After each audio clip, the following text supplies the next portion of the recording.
स्वागत है। ओम शांति। आज हम भक्ति की जो मान्यताएं हैं, मतलब जो सुनी सुनाई बातें हैं, उनसे थोड़ा ऊपर उठकर एक परम सत्य पर चिंतन करेंगे। वो सत्य जिस पर पूरी सृष्टि का आधार टिका है। बिल्कुल। परमात्मा कौन है? क्या वो एक है या अनेक? ये तो सबसे बड़ा सवाल है और शायद सबसे बड़ा भ्रम भी। हाँ, और हम इस रहस्य को किसी भावना या विश्वास पर नहीं समझेंगे। तो फिर किस आधार पर? तर्क, विज्ञान और सभी धर्म ग्रंथों के जो ठोस प्रमाण है, उनके आधार पर। अच्छा, मतलब हम शास्त्रों के शब्दों को नहीं, उनके सार को पकड़ेंगे। बिल्कुल। लेकिन यहीं पर तो सबसे पहली मुश्किल आती है। हम बचपन से मंदिरों में जाते हैं ना, 33 कोटि देवी देवताओं की पूजा करते हैं। हर देवता का अपना एक स्वरूप है, अपनी शक्ति है, अपनी कहानी है। तो फिर ये कैसे संभव है कि भगवान केवल एक है? ये बात तो हमारी पूरी भक्ति परंपरा के विरुद्ध लगती है। आपका प्रश्न बहुत स्वाभाविक है, क्योंकि ये सदियों के संस्कारों से उपजा है। आइए इसे पहले तर्क से और फिर एक मिसाल से समझते हैं। ठीक है। परमात्मा के लिए एक शब्द है सर्वशक्तिमान। हाँ, सुप्रीम। या सुप्रीम। अब सर्व या सबसे ऊंचा, वो तो केवल एक ही हो सकता है ना? हाँ, ये तो परिभाषा में ही है। अगर 2 या 3 सर्वोच्च हो गए तो फिर उनमें तुलना हो जाएगी। हाँ। और कोई भी असल में सर्वोच्च नहीं रहेगा। बिल्कुल सही। जैसे इसको ऐसे समझें, एक परिवार में कई आदरणीय सदस्य होते हैं, दादा दादी, चाचा चाची। हाँ, सभी पूजनीय हैं। सभी पूजनीय हैं, लेकिन लौकिक पिता तो एक ही होता है। एक ही होता है। वैसे ही हम सभी आत्माओं का पारलौकिक पिता भी एक ही है। तो इस तर्क के अनुसार देवी देवता उस एक परमात्मा की श्रेष्ठ रचना है, स्वयं रचयिता नहीं। ये तर्क तो समझ में आता है, लेकिन इसे और सरल बनाने के लिए कोई उपमा है, कोई मिसाल? हाँ, और ये मिसाल बहुत शक्तिशाली है। पावर हाउस और बल्ब का उदाहरण। पावर हाउस और बल्ब, ठीक है। कल्पना करें कि ये पूरी सृष्टि एक शहर है, बहुत बड़ा शहर। और हम सब आत्माएं इस शहर में जलते हुए लाखों करोड़ों बल्ब हैं। सही। कोई बल्ब 100 वॉट का है, जैसे देवता, बहुत प्रकाशमान। और कोई शायद 0 वॉट का हो गया है। बिल्कुल। लेकिन हर बल्ब में जो बिजली दौड़ रही है, जो ऊर्जा है, वो है आत्मा। अब मेरा सवाल ये है, क्या हर बल्ब का अपना अलग पावर हाउस होता है? नहीं, पावर हाउस तो पूरे शहर के लिए एक ही होता है। बस परमात्मा वही एक मुख्य पावर हाउस है, ऊर्जा का अविनाशी स्रोत। अच्छा, मतलब बल्ब यानी आत्माएं? वो तो फ्यूज होते रहते हैं, जन्म मरण में आते हैं। उनकी शक्ति कम ज्यादा होती है। हाँ, लेकिन पावर हाउस वो सदा जलता रहता है, एक रस। वो पावर हाउस वाला उदाहरण वाकई सोचने पर मजबूर करता है। वो ऊर्जा के स्रोत और ऊर्जा के प्रकट रूप के बीच का अंतर बिल्कुल साफ कर देता है। लेकिन अगर हम इस तर्क को मान भी लें, तो मेरे मन में एक और सवाल उठता है। पूछिए। ये सवाल सीधे हमारे शास्त्रों से जुड़ा है। वेदों का एक बहुत प्रसिद्ध वाक्य है, एकम सद विप्रा बहुधा वदंती, जिसका अर्थ है कि सत्य एक है, पर ज्ञानी उसे कई नामों से बुलाते हैं। बिल्कुल। तो क्या ये इस बात का समर्थन नहीं करता कि ईश्वर के कई रूप और नाम हो सकते हैं? आपने बहुत गहरा श्लोक उद्धृत किया है। और मजे की बात यह है कि इसी में उत्तर भी छिपा है। वो कैसे? श्लोक का पहला शब्द क्या है? एकम सत। एकम सत यानी सत्य एक है। बिल्कुल। ये श्लोक खुद ही सिद्ध कर रहा है कि परमात्मा एक है। अरे हाँ, हम अक्सर दूसरे भाग पर ध्यान देते हैं कि विद्वान उसे अनेक नामों से पुकारते हैं। सही पकड़ा। और पहले शब्द एकम सत को भूल जाते हैं। जैसे सूर्य एक है, पर कोई उसे रवि कहता है, कोई आदित्य। नाम बदलने से सूर्य अनेक तो नहीं हो जाते। नहीं, सूर्य तो एक ही रहता है। बस इसी तरह परमात्मा एक है। भक्त उसे अपनी भावना से अलग अलग नामों से याद करते हैं। ठीक है, नामों की बात तो समझ आती है, लेकिन एक और बहुत गहरी मान्यता है। कौन सी? कि ईश्वर तो कण कण में है, सर्वव्यापी है। अगर वो हर जगह मौजूद है, तो फिर वो एक अलग न्यारा पावर हाउस कैसे हुआ? ये तो विरोधाभासी लगता है। यहाँ पर ये दर्शन विज्ञान की मदद लेता है, एक बहुत दिलचस्प तरीके से। विज्ञान की? कैसे? देखिए, थर्मोडायनामिक्स का एक नियम है, एंट्रोपी। हाँ, मैंने सुना है कि किसी भी बंद सिस्टम में ऊर्जा हमेशा फैलती है और मतलब व्यवस्था बिगड़ती है। बिल्कुल। जैसे गर्म चाय का कप अपने आप ठंडा हो जाता है, उसकी ऊर्जा घट गई, फैल गई। ठीक है। अब आप सोचिए, हम आत्माओं की बैटरी भी तो डिस्चार्ज हो रही है ना? हाँ, बिल्कुल हो रही है। तो हमें चार्ज करने के लिए एक ऐसे स्रोत की जरूरत है जो खुद डिस्चार्ज ना होता हो, जो एवर चार्ज्ड हो। सही बात है। अब अगर परमात्मा भी कण-कण में होता, मतलब इसी भौतिक सिस्टम के अंदर, तो उसकी ऊर्जा भी घटती, वो खुद भी डिस्चार्ज होता। बस इसीलिए वैज्ञानिक रूप से भी परमात्मा को इस सिस्टम से बाहर, मुक्त और एक अविनाशी ऊर्जा स्रोत होना ही चाहिए। ये एक बहुत ही अनोखा तर्क है। मतलब परमात्मा सिस्टम का हिस्सा नहीं हो सकता, उसे सिस्टम से बाहर होना होगा। वो कण-कण का रचयिता है, पर कण-कण में समाया हुआ नहीं है। जैसे एक चित्रकार अपनी पेंटिंग बनाता है, पर वो खुद पेंटिंग के हर रंग में मौजूद नहीं होता। अच्छा उदाहरण है। ये दर्शन बिग बैंग थ्योरी का भी जिक्र करता है कि ब्रह्मांड की उत्पत्ति एक सिंगुलैरिटी से हुई, एक अति सूक्ष्म बिंदु से। हाँ। परमात्मा वही चेतन सिंगुलैरिटी है, कॉन्शियस पॉइंट ऑफ लाइट, सूक्ष्म और अपार शक्ति का स्रोत। ठीक है, मैं इस तर्क को मान लेता हूँ कि परमात्मा एक है, निराकार है और इस सृष्टि से न्यारा है। लेकिन अब हम सबसे बड़े सवाल पर आते हैं। श्री राम और श्री कृष्ण, जी, उन्हें तो हम भगवान कहते हैं, भगवान का अवतार मानते हैं। उन्होंने तो इस धरती पर जन्म लिया, एक साधारण मनुष्य की तरह रहे। ये उस सिस्टम से बाहर वाली बात से तो मेल नहीं खाता। यहीं पर रचयिता और रचना के बीच का सबसे बड़ा रहस्य छुपा है। बताइए। पहले तर्क से समझे।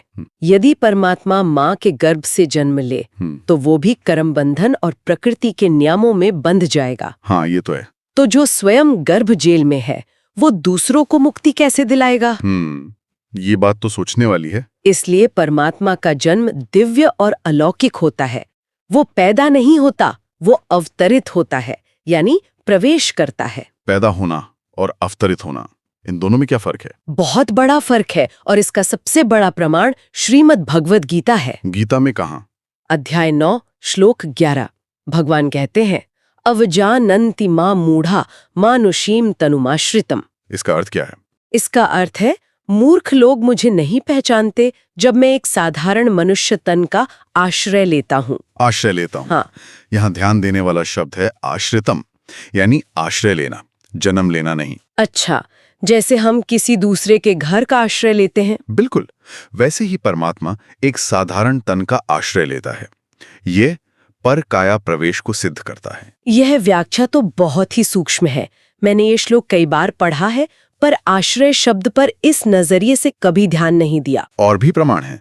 अध्याय 4 श्लोक 6 में कहते हैं, संभवाम्य आत्म माया। आत्म माया, मैं अपनी योग माया से प्रकट होता हूँ, प्रकृति के नियमों से, यानी गर्भ से नहीं। तो ये दर्शन अलग अलग धर्मों की शिक्षाओं में भी एक समान धागा खोजने की कोशिश कर रहा है। बिल्कुल, यह सत्य केवल गीता में नहीं है। और कहाँ? गुरु नानक देव जी ने कहा, एक ओंकार, अजूनी सैभम। अजूनी?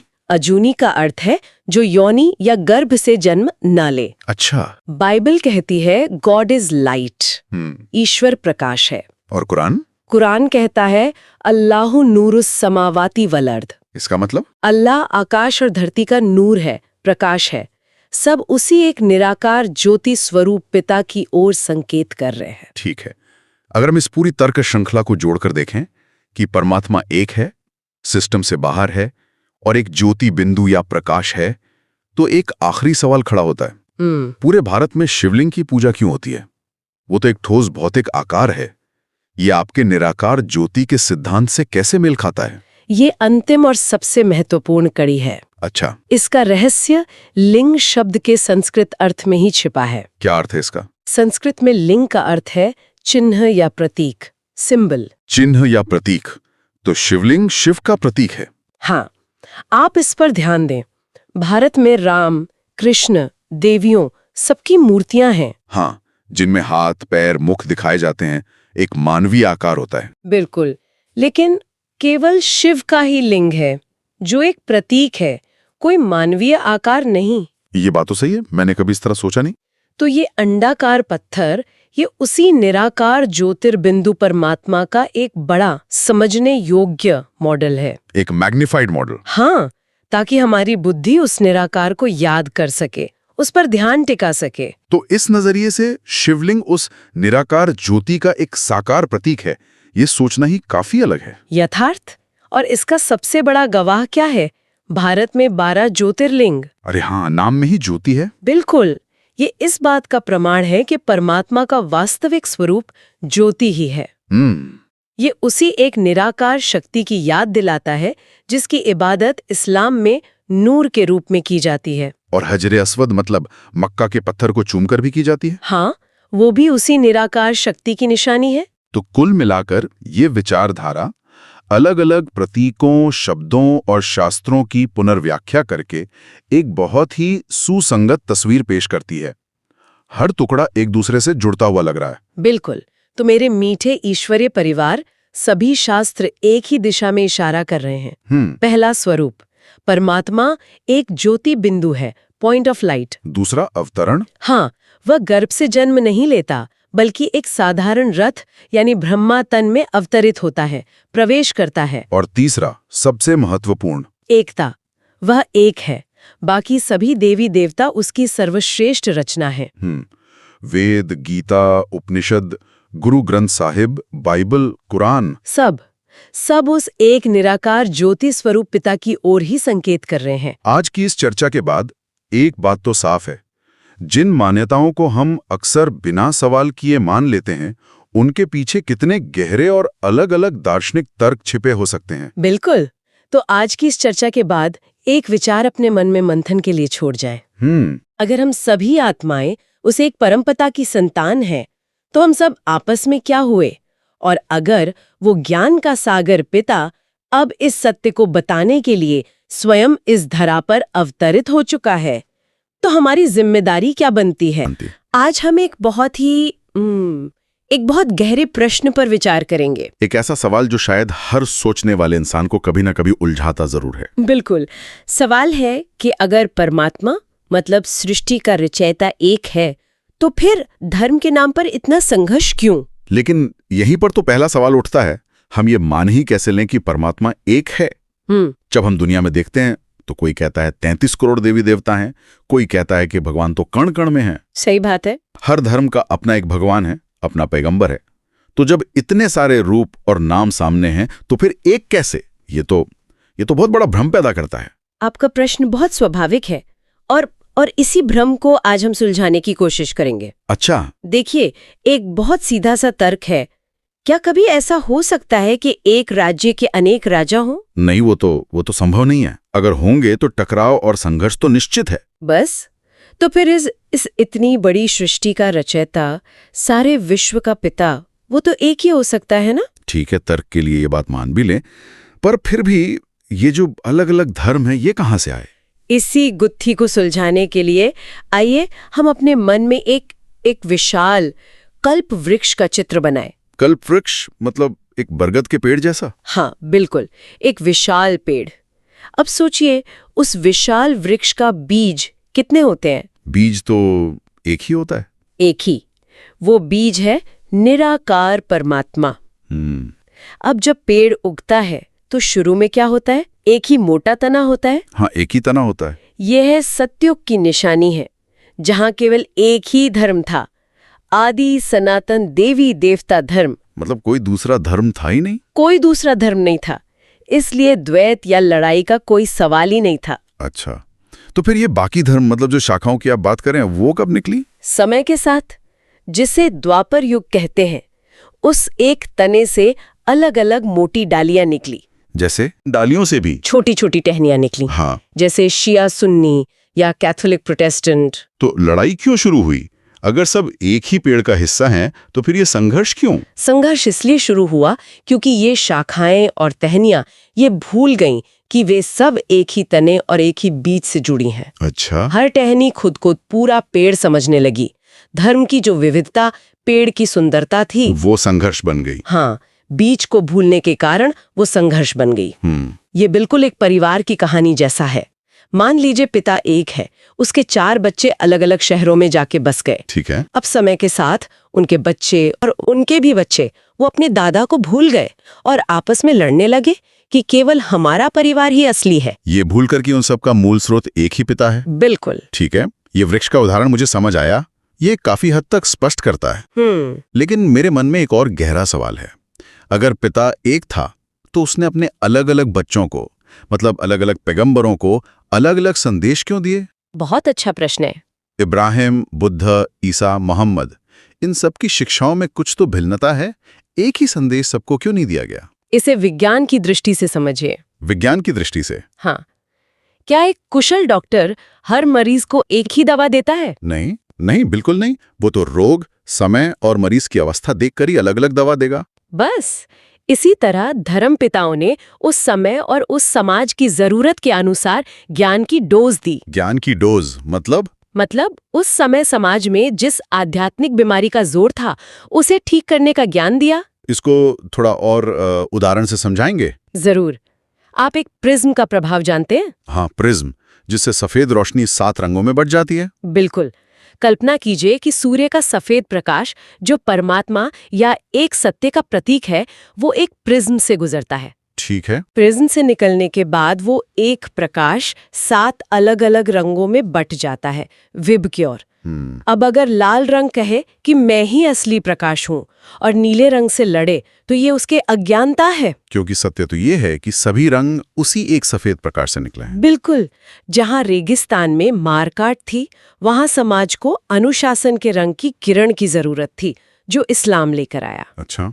जहां बहुत ज्यादा दुख था, वहां करुणा के नीले रंग की जरूरत थी, जो बुद्ध लेकर आए। और जहां प्रेम की कमी थी, वहां प्रेम के रंग की जरूरत थी, जो ईसा मसीह ने सिखाया। इसका मतलब ये हुआ कि समस्या संदेश में नहीं बल्कि उसे समझने वालों में है। आपने बिल्कुल सही पकड़ा। लोगों ने प्रकाश मतलब स्रोत को छोड़कर रंगों मतलब लेबलों को पकड़ लिया, साधन को ही साध्य बना लिया। हाँ। लड़ाई धर्म संस्थापकों ने कभी नहीं सिखाई।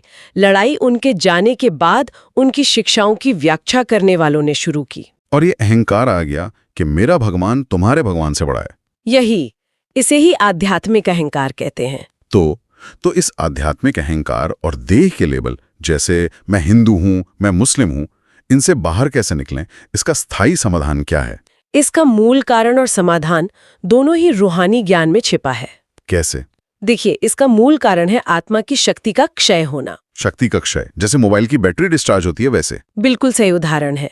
जैसे मोबाइल की बैटरी धीरे धीरे डिस्चार्ज होती है, वैसे ही आत्मा की शक्ति भी समय के साथ घटती है। जब आत्मा सतो प्रधान थी, यानी 100% चार्ज, तो धर्म एक था, विचार एक थे, दुनिया स्वर्ग थी। और जैसे जैसे आत्मा की बैटरी डिस्चार्ज होती गई, होकर तमो प्रधान मतलब लगभग 0% चार्ज हुई, तो बुद्धि में भेदभाव, अलगाव और संघर्ष आ गया। एक मिनट, यहाँ एक बात है। अगर धर्म संस्थापक इतनी महान आत्माएं थी, तो वो इस बैटरी को दोबारा चार्ज करने नहीं आए थे? ये बहुत महत्वपूर्ण सवाल है। देखिए, धर्म संस्थापक महान आत्माएं थीं, वो वृक्ष की शाखाएं बनाने आए। वे धर्म की स्थापना करते हैं, लेकिन वे बीज नहीं हैं। बीज तो एक परमात्मा ही है, जो मुक्ति और जीवन मुक्ति का मतलब बैटरी को 100% चार्ज करने का रास्ता बताता है। अच्छा, तो अब क्या? अब तो कलयुग का अंत कहा जाता है। सारी शाखाएं और टहनियां आपस में टकराकर कमजोर हो चुकी है। बिल्कुल। और इसीलिए अब स्वयं बीज यानी परमात्मा इस सृष्टि पर अवतरित हुए हैं। मतलब परमात्मा स्वयं आए? हाँ, और वो आकर कोई नया धर्म स्थापित नहीं कर रहे। तो फिर वो क्या कर रहे हैं? वो सभी शाखाओं को, सभी बच्चों को वापस बीज से जोड़ रहे हैं। और वो समाधान क्या है? परमात्मा कहते हैं, बच्चे सब धर्मों के देह अभिमान को छोड़ अपने को एक आत्मा समझो और एक मुझे अपने आत्मिक पिता को याद करो। हाँ। जब हम इन टहनियों मतलब संप्रदायों से अपना ध्यान हटाकर वापस बीज यानी एक परमात्मा से जुड़ते हैं, तभी एहसास होता है कि हम सब एक ही पिता की संतान, आपस में भाई भाई हैं। बिल्कुल। फिर लड़ाई किससे? अपने भाइयों से। इसका मतलब लड़ाई धर्म की नहीं, अज्ञान की है। हाँ, जिस दिन हम एक दूसरे को माथे, धर्म या जाति से नहीं बल्कि भ्रिकुटी के बीच चमकती हुई एक आत्मा के रूप में देखेंगे, उस दिन ये सारी दीवारें गिर जाएंगी। और यही अंतिम सत्य है। आज हम एक ऐसे सवाल की गहराई में उतर रहे हैं, एक ऐसी दुविधा में जिसने शायद हर आत्मा को कभी ना कभी उलझाया है। परमात्मा एक है या अनेक? ये एक ऐसा सवाल है जो सदियों से पूरी दुनिया को कंफ्यूज किए हुए है। हम देखते हैं कहीं 33 करोड़ देवी देवताओं की पूजा होती है, फिर अलग अलग धर्मों में भगवान के कितने अलग अलग नाम हैं, रूप हैं, और कोई कहता है कि भगवान तो कण कण में है। तो इस पूरे भ्रम के जाल में सत्य क्या है? हम किसे माने? आखिर वो एक कौन है? ओम शांति। आपका प्रश्न सिर्फ आपका नहीं है, ये हर उस आत्मा का प्रश्न है जो आज सच्चे दिल से परमात्मा को खोज रही है। जी। और इस गहन रहस्य को अगर समझना है तो हमें मान्यताओं से थोड़ा ऊपर उठना होगा। हमें पहले ये जानना होगा कि क्या वो सर्वोच्च सत्ता जिसे हम परमात्मा कहते हैं इस समय पृथ्वी पर मौजूद है। मौजूद है मतलब आप कह रहे हैं कि वो अभी यहाँ है? हाँ, क्योंकि जब रचयिता स्वयं आता है तभी वो अपना और अपनी रचना का सच्चा परिचय देता है। आज हम किसी धारणा या मान्यता पर बात नहीं करेंगे, बल्कि वर्तमान समय में घट रही 4 ऐसी ठोस घटनाओं के आधार पर इस सत्य को सिद्ध करेंगे। हम तर्क से, विज्ञान से और अनुभव से जानेंगे कि परमात्मा एक है और वो आ चुका है। 4 ठोस घटनाएं? ये सुनना बहुत दिलचस्प होगा। तो कहाँ से शुरू करें? पहला प्रमाण क्या है? पहला प्रमाण हमारे चारों ओर है। इस दुनिया को एक बहुत बड़े नाटक, एक ड्रामा की तरह देखिए। एक नाटक, ठीक है। हर नाटक का एक आदि, मध्य और अंत होता है, और अंत से ठीक पहले आता है क्लाइमैक्स, जब मंच पर पूरी तरह से अव्यवस्था हो, केओस हो, हाहाकार मचा हो। आज दुनिया की हालत देखिए।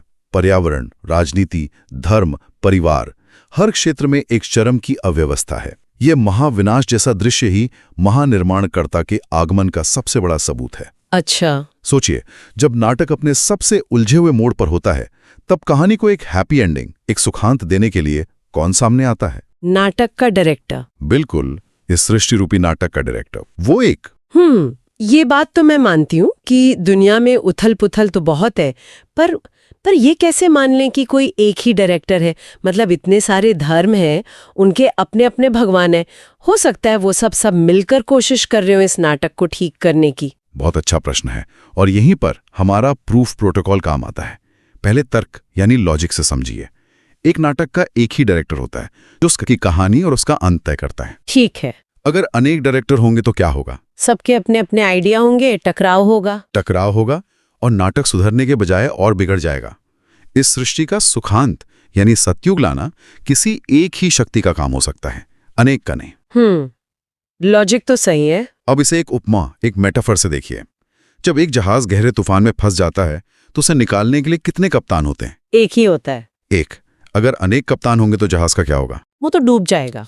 बस वैसे ही सृष्टि रूपी जहाज का कप्तान भी एक ही परमात्मा है। और एक दृष्टांत सुनिए। जब एक परिवार में कोई बड़ा संकट आता है तो सारे बच्चे मार्गदर्शन के लिए किसकी ओर देखते हैं? अपने पिता की ओर। एक पिता की ओर। वो अनेक पिताओं की ओर नहीं भागते। हम सब आत्माओं का पिता भी एक ही है। एक डायरेक्टर, एक कप्तान, एक पिता, ये तीनों उदाहरण बहुत स्पष्ट हैं। ठीक है, तो ये था पहला प्रमाण। अब दूसरे प्रमाण पर आते हैं। दूसरा प्रमाण थोड़ा और वैज्ञानिक है। ये समाजशास्त्र और मैनेजमेंट से जुड़ा है। आध्यात्म और मैनेजमेंट, ये तो बड़ा अनोखा कॉम्बिनेशन है। समाजशास्त्र का एक सिद्धांत है कि कोई भी बड़ा संगठन 3 चीजों के बिना चल ही नहीं सकता है। पहला, अथाह धन। दूसरा, बाहुबल या राजनीतिक सत्ता। और तीसरा, पुरुष सत्ता, मतलब पुरुष प्रधान नेतृत्व। हाँ, ये तो दुनिया के बड़े बड़े कॉरपोरेशन, सरकारों और यहाँ तक कि ज्यादातर धार्मिक संगठनों पर भी लागू होता है। बिल्कुल। लेकिन अब ब्रह्मा कुमारी संस्था का उदाहरण देखिए।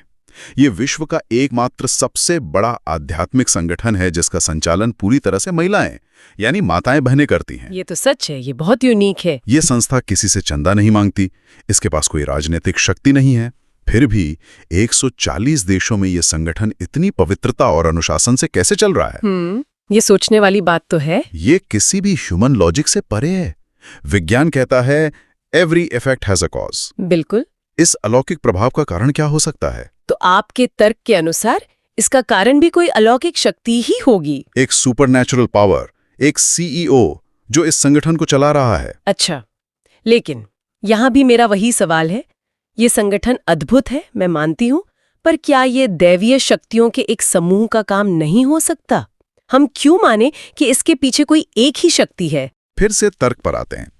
एक ही विजन, एक ही ज्ञान, जिसे हम मुरली कहते हैं, और एक ही पवित्रता का नियम, इस पर लाखों लोगों का चलना, ये क्या सिद्ध करता है? कि जो निर्देश दे रहा है वो एक ही है। बिल्कुल, कि शक्ति का स्रोत, द सोर्स, एक है।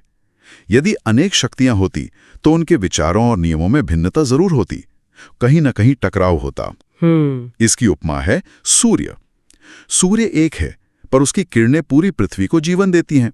इसी तरह ज्ञान सूर्य परमात्मा एक है, जो इन माताओं बहनों रूपी किरणों के माध्यम से पूरे विश्व को एक ही ज्ञान की रोशनी दे रहा है।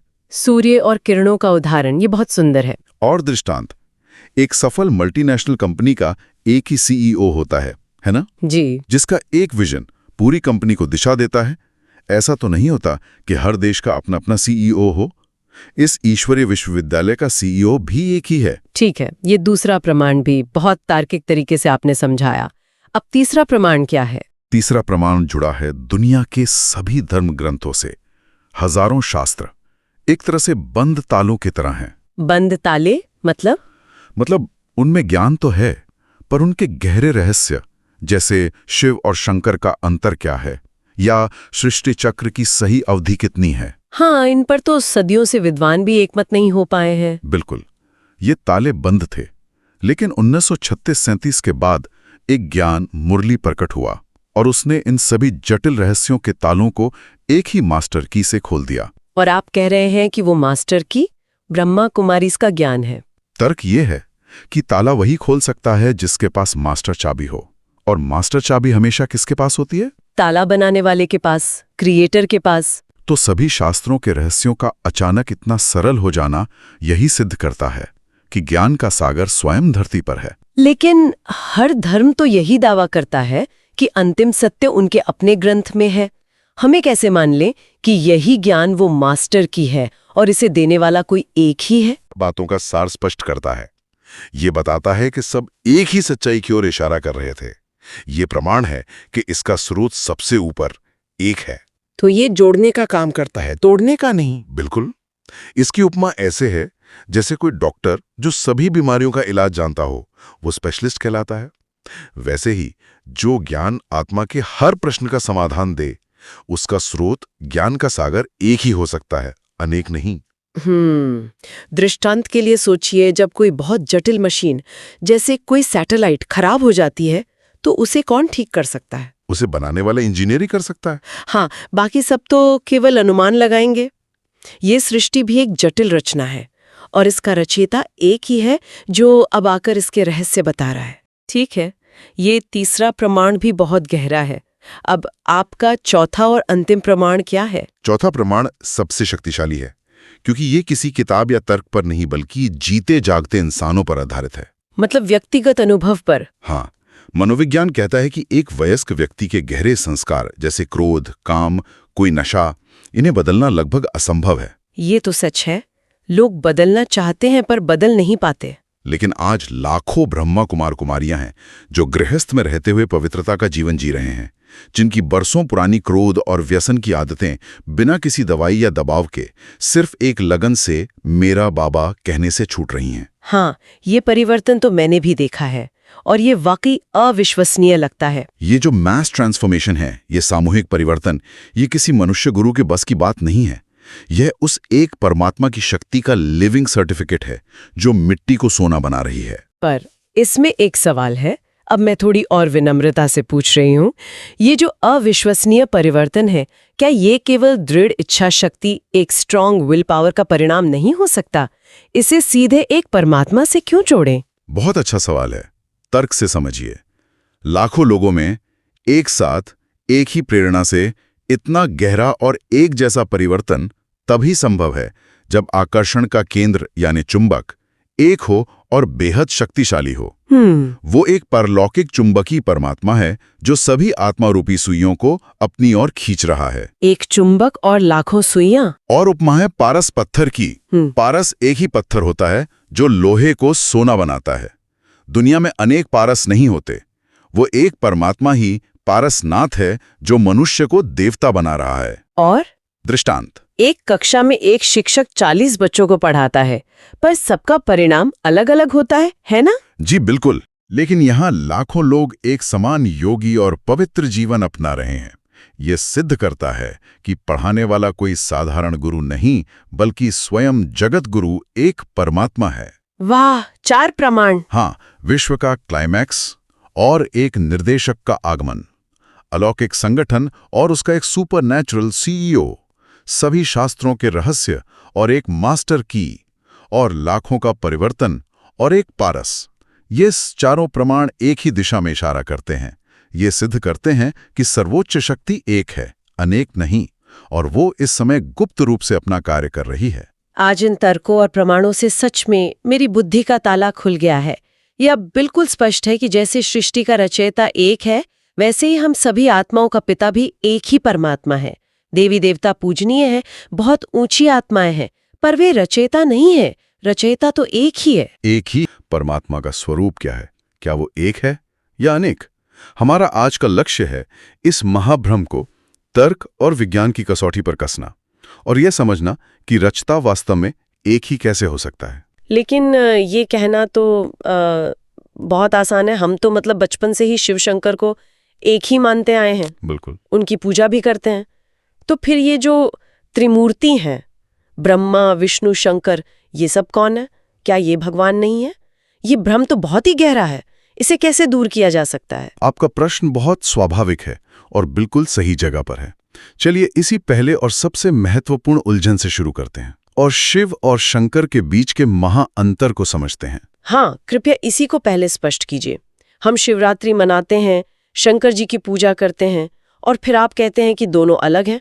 ये कैसे संभव है? देखिए, इसे हम 3 अलग-अलग दृष्टिकोणों से समझने की कोशिश करते हैं। सबसे पहले तर्क यानी लॉजिक से। ठीक है। हम जब भी शंकर जी का कोई चित्र या मूर्ति देखते हैं तो वो कैसी होती है? आंखें बंद, गहरे ध्यान में लीन। हाँ, कैलाश पर्वत पर समाधि में बैठे हुए, यही उनकी सबसे आम छवि है। यहीं पर तर्क एक बहुत सीधा सवाल पूछता है। अगर शंकर ही परम भगवान हैं, सुप्रीम सत्ता हैं, तो वो आखिर किसका ध्यान कर रहे हैं? क्या भगवान का ही ध्यान करेगा? ये सोचने वाला दृष्टिकोण है। मतलब ध्यान की क्रिया में ही 2 सत्ताएं होती हैं, एक जो ध्यान कर रहा है और एक जिसका ध्यान किया जा रहा है। तो इस तर्क के हिसाब से शंकर ध्यानी हुए, तो फिर उनका ध्येय कौन है? स्रोतों के अनुसार शंकर जो एक देवता हैं, वो अपने परम पिता निराकार शिव का ध्यान कर रहे हैं। शिव जो ऊर्जा का वो निराकार ज्योतिर्बिंदु स्रोत हैं, और शंकर उस ऊर्जा का एक साकार दैवीय स्वरूप। हम शिव शंकर कहते भी तो हैं, जैसे सीताराम या राधा कृष्णा। ये शब्द ही बताता है कि ये 2 अलग-अलग सत्ताएं हैं जो जुड़ी हुई हैं। ठीक है, तर्क के स्तर पर ये बात समझ में आती है, पर ये अभी भी थोड़ा अमूर्त सा लगता है। क्या इसे और सरल बनाने के लिए कोई उदाहरण या उपमा दी गई है? हाँ बिल्कुल, और सबसे शक्तिशाली उपमा है मूर्तिकार और मूर्ति की। आप ऐसे कल्पना कीजिए कि एक मूर्तिकार है, उसकी कला उसकी बुद्धि में है, वो अदृश्य है, निराकार है। ठीक है। और वो अपनी कला से 3 बहुत ही खास मूर्तियां बनाता है, ब्रह्मा, विष्णु और शंकर। अच्छा, तो इस मिसाल में शिव हो गए वो अदृश्य मूर्तिकार जी, और त्रिमूर्ति उनकी बनाई हुई मूर्तियां, मतलब उनकी रचना। बिल्कुल। और सबसे बड़ा भ्रम तब होता है जब हम रचना को ही रचयिता मान लेते हैं। मूर्ति कितनी भी सुंदर हो, कितनी भी शक्तिशाली क्यों ना हो, वो कभी मूर्तिकार नहीं हो सकती।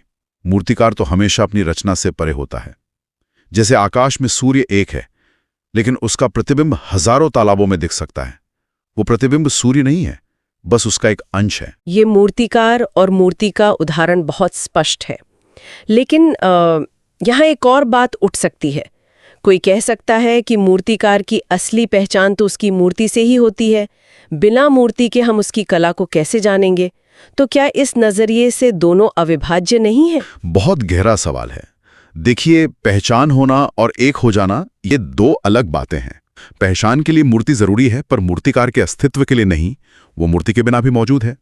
इसी को समझाने के लिए वो एक वैज्ञानिक सादृश्य का उपयोग करते हैं, जिसे वो आयाम या डायमेंशंस का अंतर कहते हैं। वैज्ञानिक सादृश्य, ये दिलचस्प है। हाँ, वो कहते हैं कि परमात्मा शिव 0 डायमेंशन है, एक ज्योतिर्बिंदु, ऊर्जा का वो मूल स्रोत जिसका कोई आकार, लंबाई या चौड़ाई नहीं, निराकार। और शंकर? जबकि शंकर का एक सूक्ष्माकारी स्वरूप है, प्रकाश का एक शरीर जिसे हम एक रूप में पहचानते हैं, जटा, त्रिशूल, सर्प, उनका एक आकार है।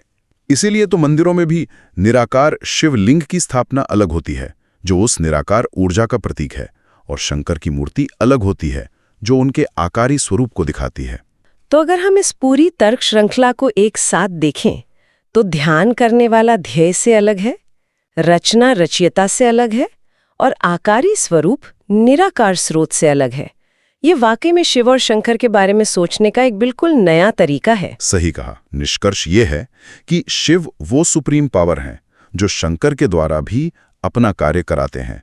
कर्ता शिव हैं और करणहार शंकर। ठीक है, चलिए इस तर्क को एक पल के लिए मैं स्वीकार कर लेती हूँ कि परमात्मा एक ही है, निराकार शिव। लेकिन फिर ये सवाल उठता है कि देवी देवताओं और गुरुओं की पूजा से जो लोगों को अनुभव होते हैं, जो फल मिलता है, उसका क्या? लोगों की मनोकामनाएं पूरी होती हैं, उन्हें शांति मिलती है। अगर प्राप्ति हर जगह से हो रही है तो फिर सिर्फ एक से ही क्यों जुड़ना? ये एक बहुत ही स्वाभाविक और महत्वपूर्ण प्रश्न है। और देखिए, यहाँ आस्था को नकारा नहीं जा रहा, बल्कि प्राप्ति के स्तर और प्रकार में अंतर को स्पष्ट किया जा रहा है। प्राप्ति तो होती है, लेकिन उसमें जमीन आसमान का अंतर है। इसे समझाने के लिए राजा और मंत्री की एक बहुत अच्छी उपमा दी जाती है। राजा और मंत्री? वो कैसे? मान लीजिए एक विशाल साम्राज्य है, उसका एक सम्राट है और उसके दरबार में कई मंत्री हैं। देवी देवता या गुरु उन मंत्रियों की तरह हैं। अगर आप किसी मंत्री की सेवा करेंगे तो वो खुश होकर आपको कुछ धन, कोई पद या छोटी मोटी जागीर दे सकता है, पर उसकी एक सीमा है। हाँ, वो पूरा साम्राज्य तो नहीं दे सकता, बिल्कुल, क्योंकि वो खुद सम्राट नहीं है। लेकिन कई लोगों के लिए तो वो छोटी मोटी जागीर ही बहुत होती है। उन्हें शायद सम्राट तक जाने की जरूरत ही महसूस ना हो। सही बात है, और उनका सम्मान करना भी चाहिए। लेकिन तर्क ये है कि परमात्मा उस साम्राज्य के सम्राट हैं, यानी हमारे पिता। तो अगर आप मंत्री से मांगने के बजाय सीधे पिता की गोद में बैठ जाएं, तो आप याचक नहीं रहते, आप वारिस बन जाते हैं। अच्छा, आपको मांगने की जरूरत ही नहीं पड़ती, आपको तो स्वतः ही पूरा राज्य मिल जाता है। गुरु आपको मांगने वाला भक्त बनाते हैं, जिससे कुछ समय का सुख मिलता है। परमात्मा आपको देने वाला देवता यानी मालिक बनाते हैं, जिससे सदाकाल का स्वराज्य मिलता है। मांगने वाला और मालिक बनने का फर्क, ये एक बहुत बड़ा वैचारिक बदलाव है। तो ये एक तरह से लेन देन के रिश्ते और विरासत के रिश्ते का अंतर हुआ। क्या इसका कोई और भी पहलू है, शायद ऊर्जा के स्तर पर? हाँ, और यहीं पर चार्जिंग और डिस्चार्जिंग बैटरी का वैज्ञानिक रूपक आता है। स्रोत कहते हैं कि गुरु और देवी देवता भी आत्माएं हैं। वो भी जन्म मरण के चक्कर में आती हैं, जिससे समय के साथ उनकी शक्ति भी कम होती है। उनकी अपनी बैटरी भी धीरे धीरे डिस्चार्ज होती है। और हमारी आत्मा की बैटरी तो पहले से ही काफी डिस्चार्ज्ड है। बिल्कुल। अब विज्ञान का एक सरल नियम है कि एक डिस्चार्ज होती हुई बैटरी दूसरी डिस्चार्ज बैटरी को पूरी तरह से चार्ज नहीं कर सकती। थोड़ा बहुत सहारा दे सकती है शायद। हाँ, कुछ देर के लिए सांत्वना दे सकती है, पर 100% चार्ज नहीं कर सकती। परमात्मा वो अनंत पावर हाउस हैं जो सदा चार्ज रहते हैं, जो इस चक्र से परे हैं। इसलिए आत्मा को पूरी तरह से चार्ज यानी सतो प्रधान केवल उसी पावर हाउस से जुड़कर किया जा सकता है। और जो पाप या नकारात्मक कर्मों को खत्म करने की बात आती है, उस पर इस तर्क का क्या असर पड़ता है? ये बहुत महत्वपूर्ण बिंदु है। किसी भी अशुद्धि को जलाने के लिए बहुत उच्च तापमान वाली अग्नि चाहिए, मतलब हाई फ्रीक्वेंसी फायर। हमारे जन्म जन्म के विकर्मों को भस्म करने के लिए भी वैसी ही आध्यात्मिक अग्नि चाहिए। ये अग्नि केवल सर्वशक्तिमान परमात्मा की याद से ही पैदा हो सकती है, जिसे योग अग्नि या फायर ऑफ योगा कहते हैं। और देवी देवताओं की ऊर्जा? उनकी ऊर्जा सौम्य और शीतल होती है। उनकी पूजा से मन को शांति मिल सकती है, राहत मिल सकती है, पर जन्मों के कर्मों का बोझ भस्म नहीं हो सकता। तो ये राहत और मुक्ति के बीच का अंतर हुआ। राहत मतलब अस्थायी आराम और मुक्ति मतलब समस्या का जड़ से खत्म होना। दुकानदार से सौदा मिलता है और पिता से विरासत मिलती है। ये उदाहरण अब और भी ज्यादा स्पष्ट हो गया है। एकदम सही। इसलिए निष्कर्ष है, श्रेष्ठ आत्माओं का सम्मान अवश्य करें, लेकिन अपनी उम्मीदें और कनेक्शन केवल एक पिता से रखें जो सर्वशक्तिमान दाता है। आपकी बातें बहुत तर्कसंगत हैं, खासकर जिस तरह से स्रोत इसे समझाते हैं। पर अगर हम इस विचार को आगे बढ़ाएं कि परमात्मा एक है और वही एकमात्र दाता है, तो अगला सवाल ये उठता है कि उससे जुड़ने की सही विधि क्या है। जो हम पूजा पाठ, तीर्थ यात्रा या कर्मकांड करते हैं, क्या स्रोत उन्हें रॉन्ग नंबर मानते हैं? आपने बिल्कुल सही शब्द पकड़ा, रॉन्ग नंबर। स्रोत कहते हैं कि भक्ति में पुकार तो बहुत है, भावना भी है, पर कनेक्शन नहीं लग पाता। अब सही नंबर क्या है, इसे समझने के लिए वे एक बहुत ही आधुनिक उपमा देते हैं, मोबाइल नेटवर्क और सिम कार्ड की। ये तो वाकई दिलचस्प है, बताइए। कल्पना कीजिए कि हमारा शरीर दुनिया का सबसे महंगा स्मार्टफोन है और हमें अपने पिता यानी परमात्मा को कॉल करना है, जो परमधाम रूपी विदेश में है। अब रॉन्ग नंबर क्या है? हम फोन पर दूध चढ़ाएं, अगरबत्ती दिखाएं या जोर जोर से पिताजी पितारी चिल्लाएं, क्या कॉल कनेक्ट होगा? नहीं, बिल्कुल नहीं। ये तो बाहरी क्रियाएं हैं, इनका फोन के मैकेनिज्म से कोई लेना देना नहीं है। यही तो, ये सब भक्ति मार्ग के स्थूल विधियां हैं। सही नंबर डायल करने के लिए आपको 3 आंतरिक चीजें चाहिए। पहली, एक एक्टिव सिम कार्ड, जो है आत्मा का भान, यानी यह जागरूकता कि मैं एक चैतन्य ऊर्जा हूं, यह शरीर नहीं। दूसरी, मजबूत नेटवर्क, जो है हमारे विचारों की शुद्धता और शांति। और तीसरी, सही नंबर डायल करना, जो है एकाग्रता से उस एक को याद करना, जिसे मन मना भव कहते हैं। जब आप शांत होकर स्वयं को आत्मा समझकर उस एक निराकार ज्योति को याद करते हैं, तो बिना बोले ही बात हो जाती है। इसी को राजयोग कहा गया है। इसका मतलब विधि पूरी तरह से आंतरिक है, चेतना के स्तर पर। बाहरी क्रियाओं से इसका कोई संबंध नहीं है। इसका कोई वैज्ञानिक आधार भी बताते हैं स्रोत? हाँ, वे इसे समझाने के लिए फ्रीक्वेंसी मैचिंग या रेजोनेंस के सिद्धांत का रूपक लेते हैं, जैसे रेडियो में होता है। अच्छा। मान लीजिए कि परमात्मा जो यूनिवर्सल ट्रांसमीटर हैं, वो 108.0 मेगाहर्ट्ज पर शांति और पवित्रता का प्रसारण कर रहे हैं, और हम आत्माएं जो रिसीवर हैं, हमारा रेडियो अभी 92.5 मेगाहर्ट्ज पर सेट है, यानी चिंता, क्रोध और देह अभिमान की फ्रीक्वेंसी पर। तो कनेक्शन तो हो ही नहीं सकता, दोनों की फ्रीक्वेंसी अलग अलग है। यही तो रॉन्ग नंबर है। अपनी नीची फ्रीक्वेंसी पर रहकर शोर मचाना, यानी कर्मकांड करना, और ये उम्मीद करना कि हमें परमात्मा की शक्ति मिलेगी, ये असंभव है। सही नंबर का मतलब है अपनी वृत्ति यानी अपने मन की स्थिति को इतना शुद्ध और शांत बनाना कि हम अपनी फ्रीक्वेंसी को परमात्मा की फ्रीक्वेंसी से मैच कर सके। जब दोनों फ्रीक्वेंसी मिलती हैं, तभी ऊर्जा का प्रवाह होता है। मतलब हमें अपनी मानसिक स्थिति को बदलना होगा, ना कि सिर्फ बाहरी क्रियाओं को दोहराना होगा। तो क्या इस फ्रीक्वेंसी को मैच करने का कोई आध्यात्मिक रहस्य या कोई शॉर्टकट भी बताया गया है? हाँ, एक बहुत ही सुंदर और गुप्त कोड बताते हैं। वो नंबर है 001 001 001। इसका क्या मतलब है? इसका एक बहुत गहरा अर्थ है। पहले शून्य का मतलब है मैं शरीर नहीं, मैं एक शून्य यानी एक बिंदी, एक आत्मा हूं। यह देह अभिमान को शून्य करने का प्रतीक है। ठीक है। दूसरे शून्य का मतलब है ये पुरानी दुनिया और इसके सभी संबंध, बातें सब शून्य के बराबर हैं। ये बुद्धि को दुनिया से वैरागी बनाने के लिए है। और जब आप इन 2 शून्य की स्थिति में स्थित हो जाते हैं, तब अंतिम 1 का नंबर लगता है, जिसका अर्थ है अब केवल उस एक परमात्मा शिव को याद करो। मैं आत्मा हूं, ये दुनिया कुछ भी नहीं, और अब बस एक की याद। ये तो चेतना को पूरी तरह से एकाग्र करने का सूत्र है। बिल्कुल। जब बुद्धि में ये निश्चय हो जाता है मेरा तो एक शिव बाबा, दूसरा न कोई, तो नंबर तुरंत लगता है।